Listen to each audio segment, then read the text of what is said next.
Stay there. I need to look? No, don't go past this. And don't go past the table. No. Okay. No wandering. This isn't a comedian show. I'm a wanderer, so I will try not to move. You can take the mic off though if you want to, if that's easier. No. Okay. Are we ready? Yeah. Oh, it's recording? Yeah. Okay, so we are going to get into the child abuse and neglect training. I've met some of you. I'm Megan. I'm the mental health specialist here for Reno County Head Start. This is my 6th year here. And I will say, being here, we have to do this training every single year, but it's also something that if you're not familiar with, you will probably become more familiar with it throughout the year. I know that most people that have been here for a while have probably made a report or somehow been involved in a report before. So today we are really going to go through what is child abuse, the different types of child abuse per Kansas definition. We're going to talk a little bit about the statistics in Kansas, mandated reporting, how to make a report, and then Child Plus documentation. So I don't have a whole lot of time that I'm going to be spending up here today, so if you have questions after this training, please find me. I can try and help you answer some of those questions. Some things I may not know, and we can look for the answers together if I don't know them. A little bit of my background is before I came to Reno County Head Start, I did spend about 5 years doing work in child welfare in Wyandotte County in Kansas City, and so I have worked on the other side of the child welfare system as well. So I do have a little bit more knowledge. Again, I don't have all the answers, but I've had some pretty tough experiences working with children and family in that area, and so some of that is able to carry over as I can help guide some conversations with teachers, staff, and then families as well, because those situations can be pretty challenging. On your table, I put packets, and they have the agenda on top. So if you can get your packets out, we will go through what is in there towards the end, but I just want to make sure that you guys have those available to you so we can go through them when we get to that part of the training. So to start, the first thing we're going to talk about is what is child abuse. Has everybody in here before been through a training? If you've been in a training for this, raise your hand. Okay, so the majority of you have sat through a training before. How many of you, if you're willing to tell me, have made a report before? So about the same amount that's been through the training. Some of this is going to be a review. If you were at the training last year, a lot of this is still the same. The Kansas definitions haven't changed. They did add a couple more areas of neglect, and I will get into those, but a lot of this is going to be a review for you if you've already been through this training. So child abuse is any physical injury, physical neglect, emotional injury, or sexual act inflicted upon a child. There are several indicators, including a child's behavior, which may indicate the occurrence of child abuse. But I do want to caution you, because the presence of a single behavioral indicator does not necessarily prove that child abuse or neglect is occurring. So even if you do have a child that you're worried about in your classroom, and you haven't been able to pinpoint it because behaviors have changed, it doesn't necessarily mean that child abuse or neglect is occurring, but you may just want to pay a little bit more closer attention to that child and their family dynamic and what is happening. The reporter is alerted to the possibility of child abuse and neglect by repeated occurrences of an indicator, presence of several behavioral or physical indicators, or appearance of suspicious serious injury or death. If a child reports he or she is a victim of abuse or neglect, give reassurance that telling you about what happened is okay. You do not need to press for details if a child tells you something, because that's not our job to investigate whatever they have told you. Our job is to hear what the child is saying, reassure them that they are okay with telling you, and then we pass it on to the proper people, which would be reported to DCF. So, to get into the Kansas definitions, we're going to start with physical abuse. So physical abuse means the infliction of physical harm or the causing of a child's deterioration, and may include, but shall not be limited to, maltreatment or exploiting a child to the extent that the child's health is in danger. So common physical indicators of abuse include any unexplained bruises. So with our age group, we have children who have bruises all the time. So bruises on the knees, elbows, things like that. those are going to be pretty common because at this age, children don't necessarily have much of the fear in them, so they're willing to jump off the top of anything. And a lot of times they're still gaining their coordination, so we may be falling down often, or we may think it was cool to stand on something tall and we fall off the top of it. So there are a lot of explanations for bruises, but the things that you're going to look for that may indicate physical abuse through bruises would be clusters, defensive bruises, pattern bruises, multiple surface or facial bruises. So if you see a handprint across the face, that's a pretty good indicator that something's happened to that child. Bruising on the ear, that's not a very common thing. So the chances that something might be happening for the ear are a lot higher. It doesn't mean something did, but that may be something that you maybe want to watch or ask the child, hey, I see you have a bruise on your ear, what happened to you? Again, it doesn't mean that something has happened, but there is a probability that something might have happened. Burns are another thing that may indicate physical abuse. So if a child is burnt and they also have a delay in receiving medical care for the burn, that can also be constituted as physical abuse. Or little cigarette burns I've seen before on some of our children, or just unexplained burns. Lacerations, abrasions, and welts. So loop-type lacerations, belts, straps, extension cords, series or straight-line lacerations or welts. So sometimes you'll see that on backs or across children's bottoms. Fractures, scars, internal injuries, miscellaneous. So we have things like head injuries, which again, not all head injuries mean that something has happened to them by someone else, but it's a good indicator. Black eyes, split lips, ear bruising, or bite marks. And again, it is okay if you are concerned to just say to a child, hey, I see you have a bruise on your eye. What happened to you? Because there is also a chance that maybe they have a little brother who got mad and threw their toy fire truck at their head and it just landed in the right spot. Or maybe they are learning to play some type of t-ball and a ball got hit their face. There are some possible explanations, and it is okay to ask, but don't press them for details, especially if they're not really willing to talk about what's going on. Shaken baby syndrome is also part of physical abuse, and so that's a form of child abuse that occurs when an infant or young child is violently shaking. The shaking may only last a few seconds, but it can cause severe brain damage and even death. The combination of injuries caused by violent shaking are not found together in any other kind of child abuse, medical condition, or accidental trauma. No other kind of accident, abuse, or disease mimics shaking injuries. So a hospital would be able to evaluate and tell you whether or not that child has been shaken by a caregiver, adult, another child. So behavioral indicators must be considered with other evidence. So ask yourself these questions when determining whether physical abuse has occurred. Is the explanation consistent with physical evidence? Again, I have to caution you a little bit with our age group. A lot of times their answer when you say what happened to you is, I don't know. And they may really not know. It may have been something so insignificant to them that they have no idea how it happened to them. Or they may be saying, I don't know, because someone has also talked to them about saying, I don't know, and asked. You need to find out, are there any other physical or behavioral indicators, and are there family or environmental stresses that are apparent? So most of the time, if something happens to a child, it's not because the parent or caregiver woke up that day and said, I'm going to hurt my kid today. A lot of times it's the buildup of stress in homes. We are still in the pandemic. Stress in homes is very high. People often take things out on children because they are there, and children can be a little bit irritating at times. There's no reason to say that that's a reason to hurt a child, but a lot of times they become the closest thing that's to a caregiver or an adult, so sometimes they do become that person that receives the brunt of the stress. So the definition of emotional abuse is mental or emotional abuse is the infliction of mental or emotional harm or the causing of a deterioration of a child, and may include but shall not be limited to maltreatment or exploiting a child to the extent that the child's health or emotional well-being is endangered.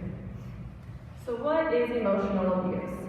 Emotional abuse or maltreatment is a consistent, chronic behavior by a parent or caretaker that has a harmful effect on the child. It involves a pattern of attitudes or acts that are detrimental to the child's development of a sound and healthy personality. So that's not to say that as a parent, if you have children, there's probably been a time where you've raised your voice at your children, or maybe said something in the heat of the moment that you didn't really mean to say. And we are all humans, and so that does happen. So that's not emotional abuse. Emotional abuse is something that would be repeatedly occurring, and again, it starts to seriously impair the child's social, emotional, or intellectual functioning. So why does it happen?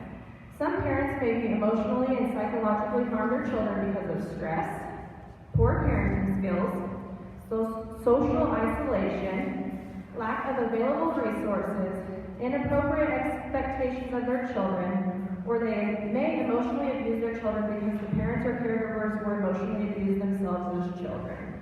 So if you've been through conscious discipline trainings, you know that they talk a lot about a CD-ROM that is built up in your brain. And so the way that you were parented is oftentimes the way that you parent your children.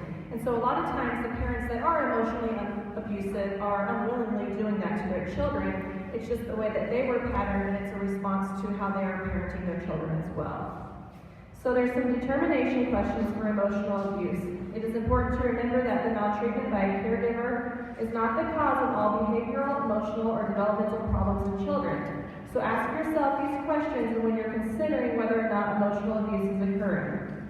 Do interactions between the parent, caregiver, and child seem primarily negative? So you will see, hopefully, more parent-child interactions this year. Last year it was a little bit tougher to see some of those interactions just because we weren't able to have parents come to our school buildings.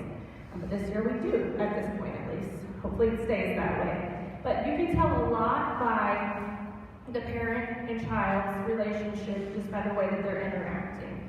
So if you do have a child who is coming to school constantly and they're telling you, I can't do that because I'm so stupid. I can't do this, I'm stupid. Well, there's got to be a reason they're calling themselves stupid. And so that itself doesn't necessarily indicate that emotional abuse is occurring, but you may want to watch some of those parent-child interactions. I know that early Head Start, you guys are in the home every week, so you see those relationships between parent and child a lot more often. So you can gauge pretty well what that dynamic is like between parents and children.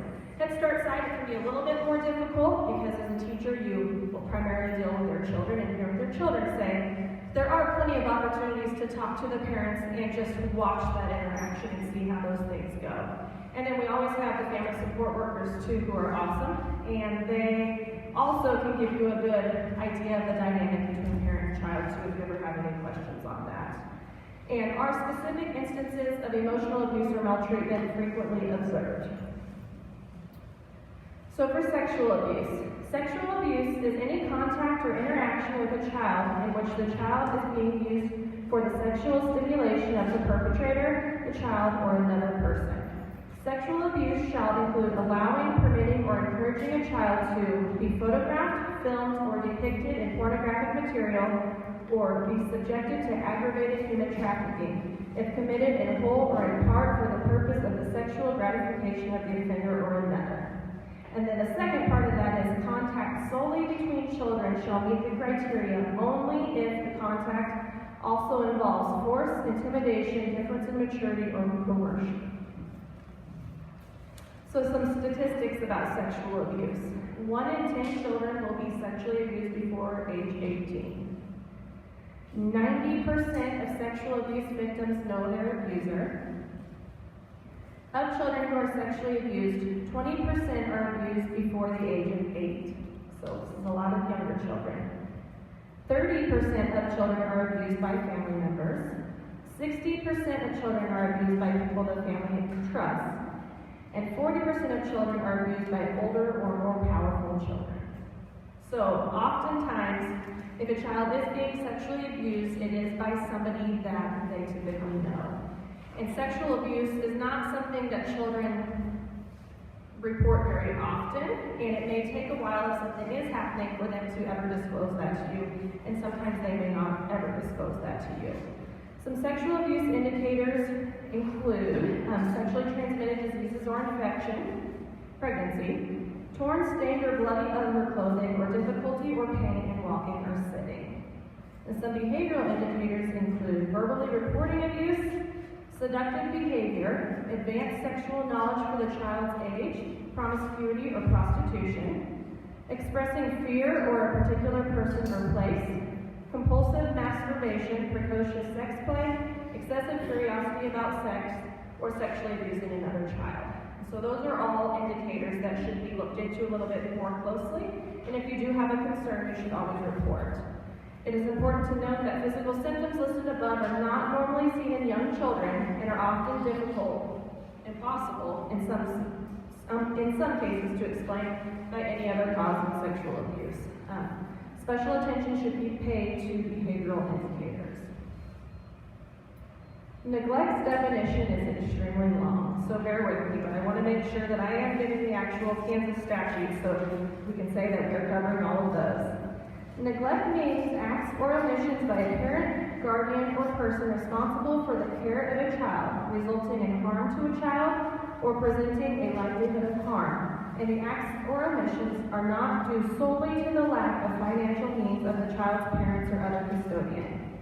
Neglect may include, but shall not be limited to, failure to provide the child with food, shelter, or clothing necessary to sustain the life or health of child, failure to provide adequate supervision of a child or to remove a child from a situation which requires judgment or actions beyond the child's level of maturity, physical condition, or mental abilities, and that results in bodily injury or likelihood of harm to the child, or failure to use resources available to treat a diagnosed medical condition if such treatment will make a child substantially more comfortable, reduce pain and suffering, or correct or substantially diminish a crippling condition from worsening.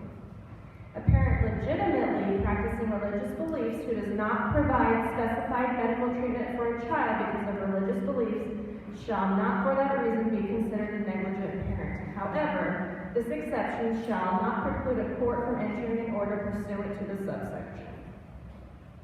That was a lot. Okay, so to get into detail a little bit more on that, there are different types of neglect. So physical neglect is abandoning the child or refusing to accept custody, not providing for basic needs like nutrition, hygiene, or appropriate clothing. And in just a second, I will go into the special consideration of poverty, because that can play into some people's views of neglect. Medical neglect, delaying or denying recommended health care for a child. This can include oral health care.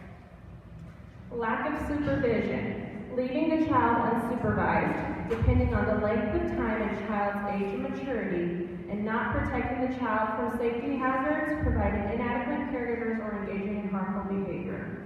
And in Kansas, I don't believe, unless it's changed, that there is a specific age that a child can be left alone.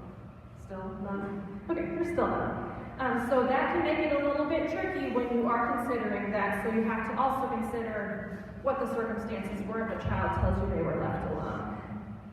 Here's educational neglect.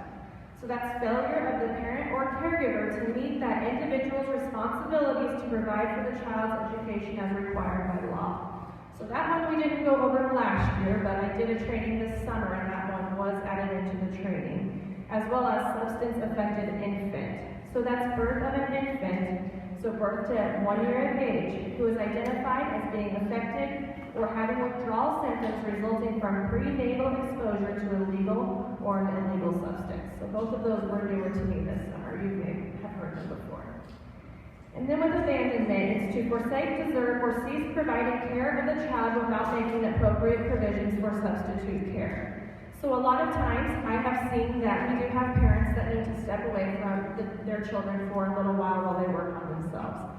And that is okay as long as they are putting proper things in place so their child will be taken care of. So there are things like guardianship, temporary guardianship, that parents can fill out paperwork so people are able to care for their children in their absence.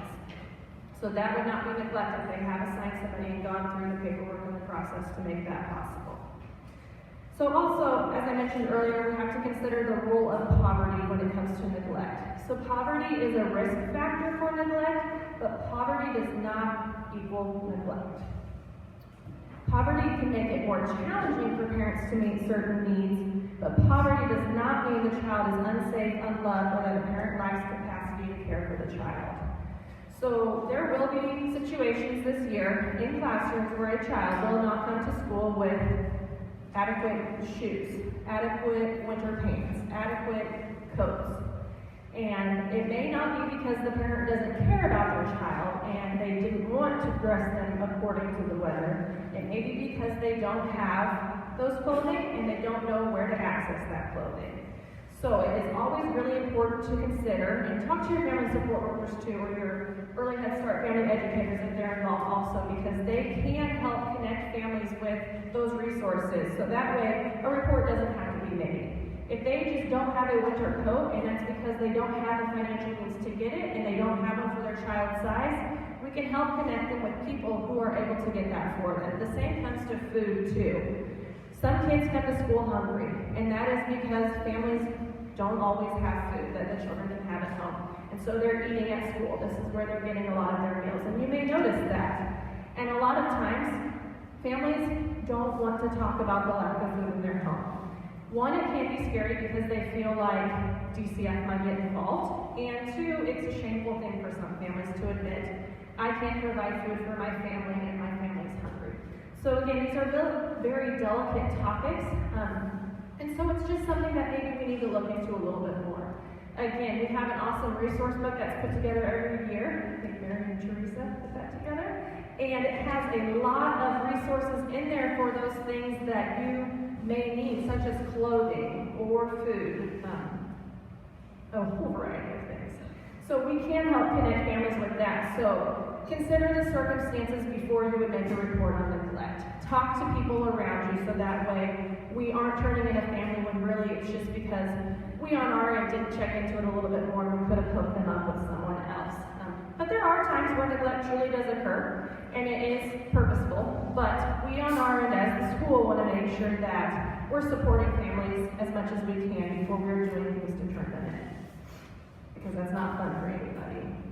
So some special considerations for poverty. Poverty looks more like eating a bologna and cheese sandwich daily. Is that something we want a kid to have daily? No, but it's not neglect. Neglect is a child is malnourished due to the lack of food because the parent is not giving it to them. Poverty can be having clothes that do not fit. Neglect would look like frostbite on feet from wearing flip-flops to walk to the school in the snow. So there's a difference there. Poverty can look like a child appearing dirty or having a body odor. Neglect would be just not tending to that child to get them clean. Or maybe that means a house that needs to be cleaned up a little bit too. A family being homeless is poverty, that is not neglect. Neglect would look like a caregiver leaving a child with a person who's unable to provide care to the child. Poverty would look like a child has broken glasses and no medical insurance to replace. It's not just because the family is failing to get glasses for the child because they just don't want to deal with it. And poverty can look like a child not having their own bed or sheets on their bed. And then neglect on the opposite side of that too is caregiver is just missing all the appointments to replace broken glasses. But again, there are also considerations that could be lack of transportation with those things. So let's make sure we're having conversations with our families so we are doing what we can to support them. So we are all mandated reporters here at Reno County Head Start. And before I go into what mandated reporting is, I just want to give you a few statistics. So in July, the fiscal year July 2020 through May 2021, in Kansas, there were a total of 49,368 reports of abuse made to DCF. Out of those 49,000, 57% of the child reports were assigned. Statewide, the top three maltreatment types involved in child reports are physical abuse, and that one was at 30%. Lack of supervision, which was 18.5%, and emotional abuse, which was 23.7%. Lack of supervision is a little higher than it has been in the past. And I just wonder if it has something to do with the pandemic year too. Statewide, 94.7% of assigned child reports had a timely contact with the victim or her family. And statewide, statewide, 91.9% of those reports are unsubstantiated. So that's a pretty high number of unsubstantiated reports, but I don't want that to stop you from reporting if you do ever have a concern. In Reno County, over that last year, it was a total of 1,600 reports that were made. So 2.55% of reports are coming out of Reno County, which is still pretty high. So back to the mandated reporting, if I can find that sheet. So like I had mentioned, we are all mandated reporters that are at Reno County Head Start. If you're ever curious about who a mandated reporter is, on the back of your agenda, I listed out who is the mandated reporter, who are the mandated reporters in Kansas. So if you ever have any question about who should be making reports, there's the list of who the mandated reporters are. So, mandated reporters are required to report when you have reason to suspect that a child has been harmed as a result of physical, mental, emotional abuse, neglect, or sexual abuse. It must be reported to DCF.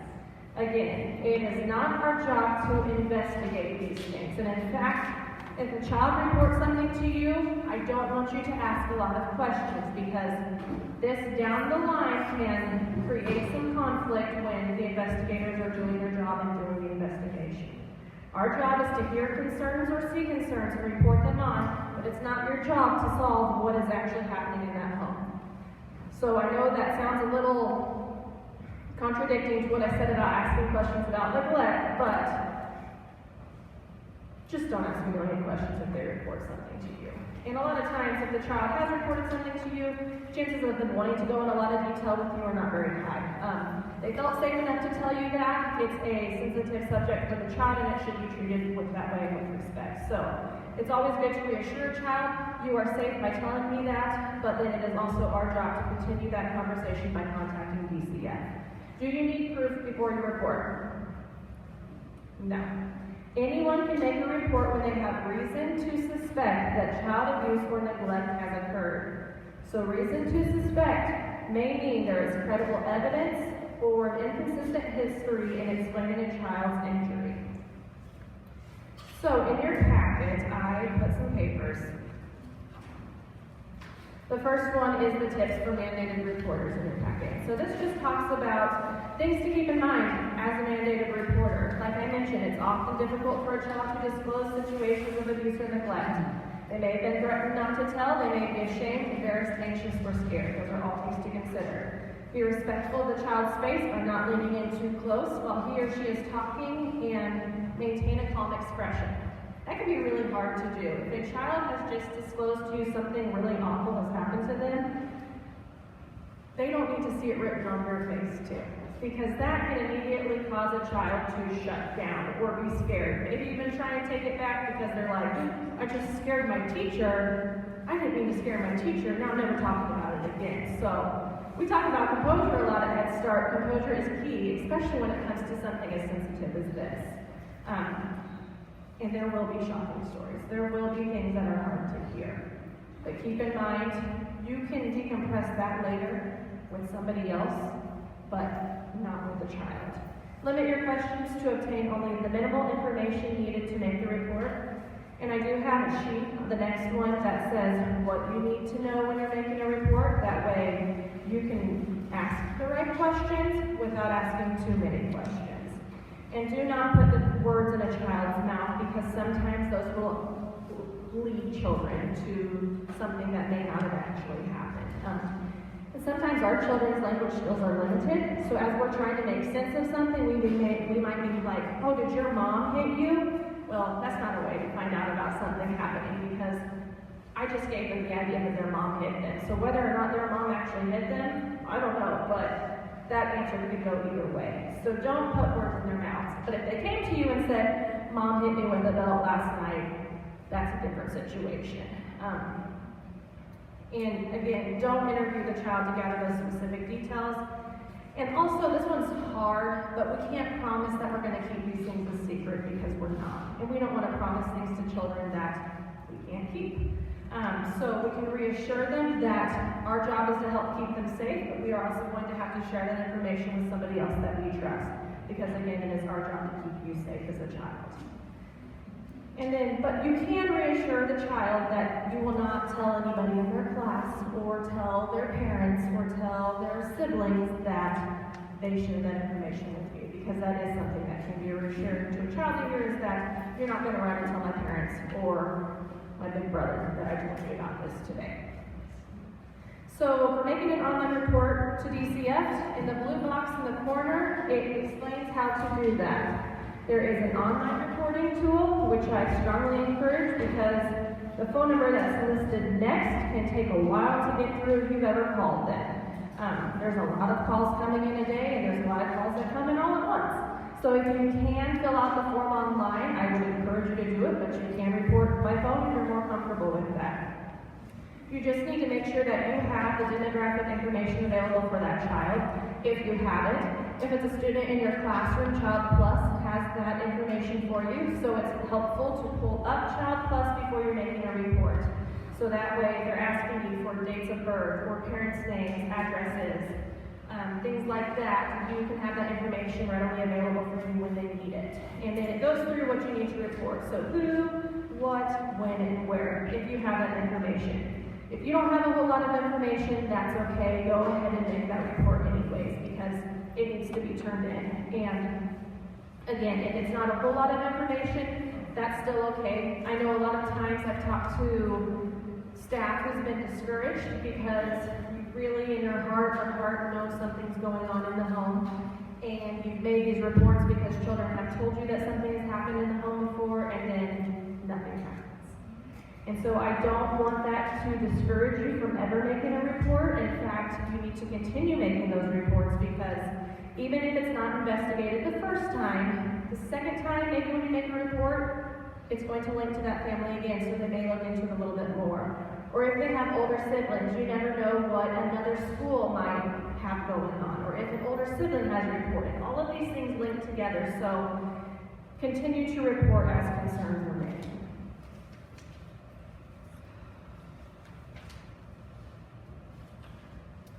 So what is the legal penalty if a mandated reporter fails to report the suspected child abuse at the Class B misdemeanor, and it can result in fines or in jail? So again, this goes back to making sure you report, one, to protect the child, and two, to cover yourself. I don't want anybody getting in trouble because it comes out that somebody had heard about it and they failed to make a report because for whatever reason you didn't make the report. So reports should be made orally or online, whichever one you're more comfortable with, and the information should contain what I talked about listed on that sheet. And so one other question that often comes up about child abuse and neglect is school personnel required to provide DCF access to a child? The answer is yes. School personnel, DCF, and law enforcement agencies must cooperate with the investigation of reports of suspected child abuse or neglect. Furthermore, administrators of elementary and secondary schools and preschools must provide employees of DCF and law enforcement agencies access to a child in a non-threatening environment on school premises determined by school personnel for the purpose of investigating a report of suspected child abuse or neglect. We have this happen often. We have DCF come up to our school a lot, and they want to interview a child. So if that does happen, it's pretty discreet when a child gets pulled from your class for that purpose. We don't want to draw a lot of attention to that child. And that is something hopefully a teacher can be debriefed about maybe a little bit later. It's not in that moment, because it is important to know that this happens so they can support a child later. But we're not going to walk into a classroom and be like, oh, she's got to come, DCF is here to see her. It's not a production. This is something that is discreet, but we do want to make sure that the appropriate adults in the classroom know at least one, so that way, if something happens the rest of this day or your child is extremely distraught, returning to the classroom, you know they just had an interview. Maybe we need to do things a little bit differently for them. And school personnel should only be present during the investigation at the request of law enforcement or DCF. Sometimes they want a member of the teaching staff to be present, sometimes they don't. DCF will tell you what they want when they come to interview children.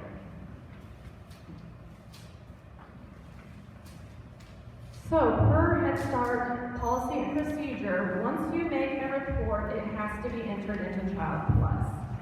And if you are making a report for Reno County Head Start, you have to make sure that your supervisor knows, as well as letting Trevor know. Trevor, Family Support Workers Supervisor. I don't know the official title, but he needs to know as well, and that's because we do have family support workers and family educators who are also going into the home. So if something has happened at school that resulted in a report, we want to make sure that everybody is aware before we go out there for a visit or whatever the situation may be. So if you are making a report, it is important to let your supervisor know and make sure that Trevor knows as well. And then once a report has been made, you need to make a note in Child Plus. So this handout right here is very important. So does everybody have one? Okay, this walks you through the very specific steps in putting this note into Child Plus. So, if you've never done this before, you can also ask a staff member who has worked for Head Start, Early Head Start, how to do it, because once you've done it, you don't really forget it too much. But it tells you you're going to click the Services tab, you're going to select the child's name, you're going to click the Family Services sub-menu, and then click on the Events tab. You'll add an event, add suspected child abuse and neglect report investigations. It's a drop-down box, so you're going to click on it, and then you'll enter information into the following boxes. So the event date, that's the date you made the call. So if something happens at school, even if it's 3 p.m., you need to make a report that day too. We don't want to sit on things. We need to make sure we're turning them in at a timely manner. So the event date is the date that the call was made. The description is that DCF report was made. The caseworker, you're going to put your name in, and in the event notes, you can document what the child said, but you don't have to document what the actual report is. But make sure you put in the report number that is given to you by DCF. So that way we have record that this report was made. And then you're going to save that in the bottom right corner. And also, that being said, you don't have to have permission to make a report, but that doesn't mean you should go reporting everything. And things that you may view as concerning and reportable, things may not stand out as much to me. But again, if you feel like a report needs to be made, then you need to make sure that you're making the report. I just want to make sure I emphasize that. I can't tell you you can't report. Tam, you can't say, that's ridiculous, you can't make a report. It is up to you and your judgment whether or not you want to make a report, but just consider, is the report credible? Why am I making this report? And sometimes after you talk it through with somebody, it might make a little bit more sense, but nobody can ever tell you that you cannot make a report. The last thing that I included in the packet for child abuse and neglect is this brochure, and this is what parents are given if an investigation is opened. And I just wanted to include this so that way you guys know on your side what parents are being told and what information is being given to them. Because sometimes we aren't the ones who make the reports. There are other people out there who have concerns who make reports. And a parent may come to you terrified because you're their safe person. They've developed this relationship with you and they want your support. And so this gives you a little bit of information on the other side of things. That way, if questions come up, you may be able to help them out a little bit more too. Again, you won't have all the answers, but this will explain the process of what the investigation looks like and how it will go to the parent so you can have some idea of how it's going to go as well. I'm not going to go through that one. Is there any questions about any of that? Okay, and now quickly I'm going to go through the suicide part of this. So suicide is something the state of Kansas also wants all school personnel to be trained on now. Suicide in our school is a little bit differently when we talk about it compared to suicide in an elementary school or a middle school or a high school. Typically, and I won't say never because there could be a day where there would be, let's hope not, a suicidal preschooler, but the likelihood of that occurring is not going to be very high. More often in our role and in our job, if we are working with suicidal people, it's going to be the families and the caregivers. It can also be the older siblings. So we want to make sure that we touch on this so we do have some of the knowledge in case that does come up, whether whether it's on a home visit, whether it's in conversation, whether it's somebody who's just asking you for some information so that way you have a little bit more of a background. Suicide is a death caused by injuring oneself with the intent to die. A suicide attempt is when someone harms themselves with any intent to end their life, but they do not die as a result of their actions. Oftentimes, people are affected by suicide in one way or another. I read a statistic that over 52% of adults are somehow affected by suicide at some point in their life. So that's whether you know somebody, it could be a personal attempt, a family member. At some point, more than half of the population are going to be somehow affected by suicide. Many factors can increase the risk for suicide or protect against it. Suicide is connected to other forms of injury and violence. For example, people who have experienced violence, including child abuse, bullying, or sexual violence, have a higher suicide risk. But being connected to family and community support and having easy access to health care can decrease suicidal thoughts and behaviors. So we can hope that also we are going to be a community resource to many of our families if they find themselves in situations where things aren't going very well and they need some help. So suicide rates increased 33% between 1999 and 2019 with a small decline in 2019. So I did a little bit more further research on that. In 2020, the suicide rates did go up a little bit again. Suicide has a far-reaching impact. Suicide and suicide attempts cause serious emotional, physical, and economic impacts. People who attempt suicide and survive may experience serious injuries that have long-term effects on their health. They may also experience depression and other mental health concerns.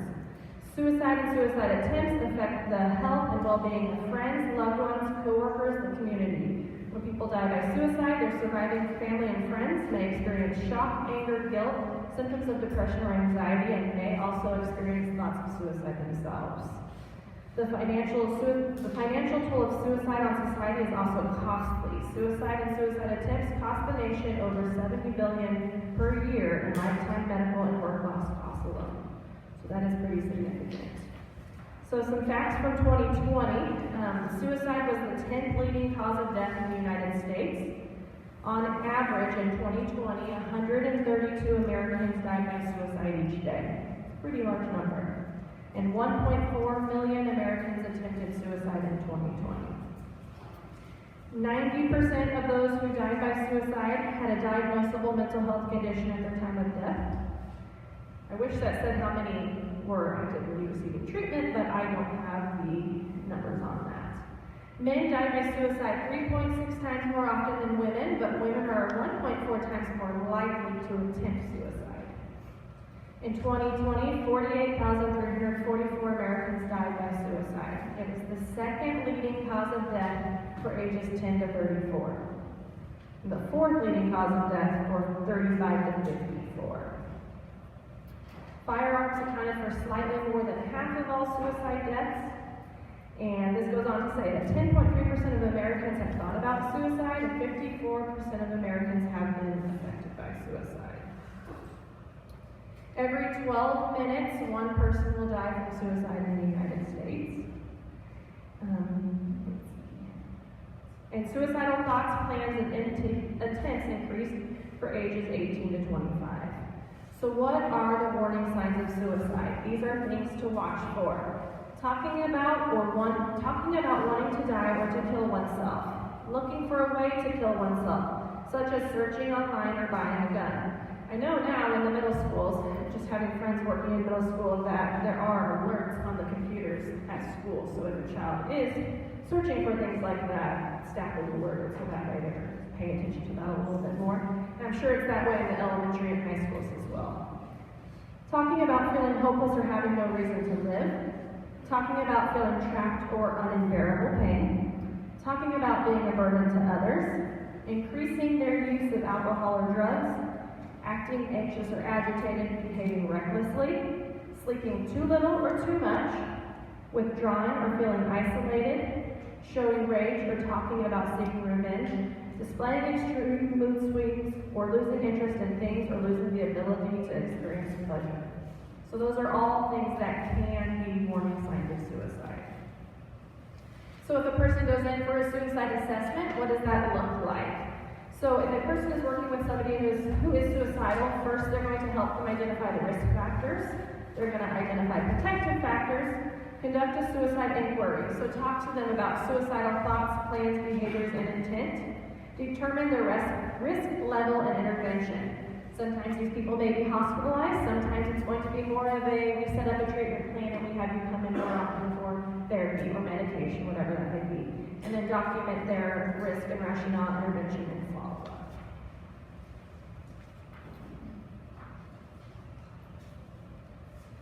So the period of time following a hospitalization is a high-risk time for patients with serious mental illness. So there is a lot of coordination. If a person has been hospitalized for suicidal attempts, coordination with people as they discharge so that they continue outpatient therapies and things like that.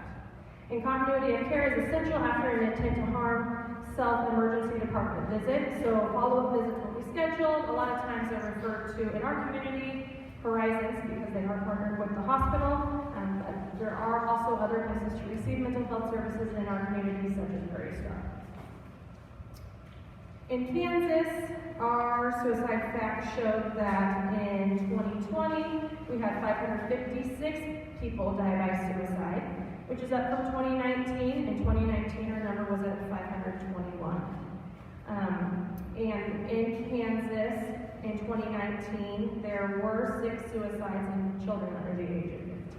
So it is happening in our communities, and it's happening to younger children. So that is why we want to make sure we talk about it, so that way we can look out for older siblings in our program. It may not be so much our preschool children, but they do have older siblings. They do have parents. The number for ages 15 to 24 was 83, and 25 to 44 was 210. So, what do you do if you know somebody who is having suicidal thoughts? If you're on a home visit and this happens, it can be really scary. So the first thing that you would need to do would be to remain very calm if that would happen to you while you are in the home with somebody.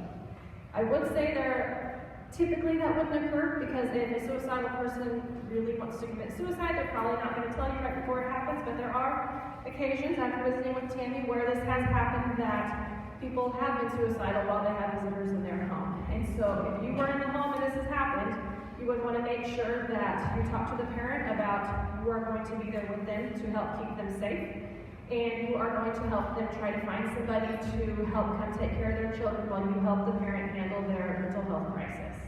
And so if you are able to get them in a car with you, you would want to take them either to the emergency room or Horizons Crisis Walk-In, so that way they can get started immediately with services. And if they are unwilling to go with you, then you would want to contact 911 to help assist the situation. We don't want to be leaving a suicidal parent at home with their children if they are truly feeling suicidal. So I hope that never occurs to anybody, but I want to make sure that you know the proper way to handle that situation if it does occur to you. If you have a family or a parent that is suicidal, you can refer to me, and I will see them as soon as I possibly can. But also, if it is a crisis such as suicide, you may want to connect them immediately with Horizons and their crisis team, or you can also do Prairie Star. And always remember that you can walk into the emergency room at the hospital if you are suicidal or know somebody who is suicidal, and you can contact 911 to get their services to help you as well. And then I also put a handout in your packet that is the Suicide Prevention Lifeline that has a phone number that you can provide to families or to anybody that you feel may need to know about it. And there is also a way to text the crisis line, which I want to share. It's not written on there, but if you want to text them, you can text 24/7, and you would text the word HOME, HOME, to 741-741. And that is a way to get connected with a crisis counselor via text message, which can be easier for some people to do versus picking up the phone and calling, because that's very intimidating. So that is another way that they can be contacted and talk to you and be of help to anyone who needs it. Are there any questions about that? Anything else? No? Okay, that is all I have for you.